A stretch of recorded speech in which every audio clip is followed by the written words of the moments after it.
இருக்கிறது. பெற்றோர்கள் கவனத்திற்கு. இந்த கல்யாணத்துக்கெல்லாம் எல்லாரும் வந்து பொருத்தம் பார்ப்பாங்க, பெரியவங்களெல்லாம் கூப்பிட்டுலாம் பேசுவாங்க. அப்படிலாம் ஒன்றும் செய்யாதீங்க. அந்த பையனுடைய மொபைலை எடுத்து இந்த பொண்ணுக்கிட்ட ஒரு 3 நாள் கொடுத்து வைங்க. இந்த பொண்ணுடைய மொபைல் எடுத்து அந்த ஆள் கிட்ட ஒரு 3 நாள் கொடுத்து வைங்க. 2 பேருக்கும் சரியாயிடுச்சுன்னா நிக்கா முடிச்சிடலாம். அவ்வளவு மறைவு, அவ்வளவு ஒளிவு. முதல்ல போன் வந்ததுன்னா, வீட்டுல போன் வந்ததுன்னா எல்லாரும் வீட்டுக்குள்ள போவாங்க போன் எடுக்க.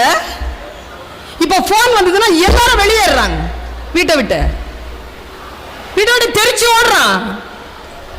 அப்படி என்ன இருக்கு அதுல?